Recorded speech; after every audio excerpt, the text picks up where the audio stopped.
Hello family అందరికీ happy Christmas. ఇప్పటికే చాలా లేట్ అయిపోయింది. అసలు డెకరేషనే చేయలేదు, ట్రీ కూడా పెట్టలేదు. అందుకే వీడియో కూడా చాలా లేట్గా పోస్ట్ చేస్తున్నాను. ఎవ్రీ ఇయర్ ఈ టైం కల్లా డెకరేషన్ ట్రీ పెట్టడం కూడా అయిపోయేది, కానీ ఈసారి కుదరలేదు. ఎందుకంటే ఇంట్లో బబ్లీ ఉంది కదా, సో ఆమెను చూసుకోవడానికి సరిపోతుంది. కానీ ఈ డెకరేషన్ దీనంతటికి టైం సరిపోవట్లేదు. సో ఎలాగైనా చేసేద్దాంలే అన్నట్టు గట్టిగా కూర్చుంది అనుకొని మరి బుడ్డి. యాక్చువల్లీ క్రిస్మస్ అంటే మాకు చాలా పెద్ద పండుగ కాబట్టి చాలా హడావుడి ఉండేది, కానీ ఈసారి ఆ హడావుడి అంతా డైవర్ట్ అయిపోయింది బబ్లీ వైపు.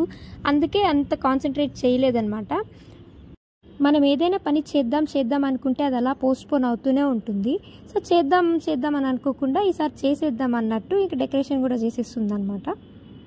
నేనైతే కొంచెం కూడా హెల్ప్ చేయలేదు, మొత్తం అంతా ఖాళీగానే కూర్చొని వీడియో తీస్తూనే ఉన్నాను. కానీ కొంచెం కూడా హెల్ప్ చేయలేదు. ఒక్కతే చేసుకుంది, ఎలాగో మొత్తానికి ఒక్కతే ఎంజాయ్ చేస్తుంది, అలాగే చేసుకుంటూ ఉంది. సో చేస్తుంది కదా అని నేను కూడా వీడియో తీస్తూ అలాగే ఖాళీ కూర్చొని చూస్తూ ఉన్నాను.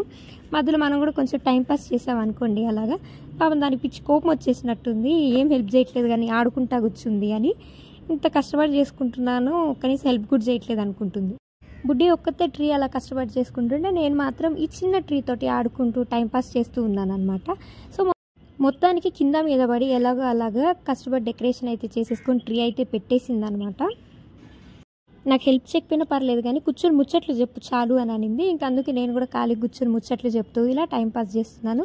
మధ్యలో ఇలా మన కెమెరా స్కిల్స్ కూడా వాడుతున్నాం అనమాట. అంత మంచిగా రాలేదనుకోండి స్కిల్స్ కూడా. సో ఇంకా ఫైనల్గా లాస్ట్ స్టేజ్కి వచ్చేసింది. లైటింగ్ సెటప్ కూడా చేసేస్తున్నాం అనమాట. లైట్ సెట్ చేసేసిన తర్వాత డెకరేషన్ అంతా ఎలా ఉందో, ట్రీ ఎలా ఉందో చూపించేస్తాను. సో ఈ వీడియో కానీ మీకు నచ్చినట్టయితే do like, share and subscribe to my channel. Thank you for watching this video. కానీ చాలా కష్టపడి చేసిన దానికి ఒక లైక్ అయితే కొట్టండి. ట్రీ ఎలా ఉందో కామెంట్ చేయండి. Thank you.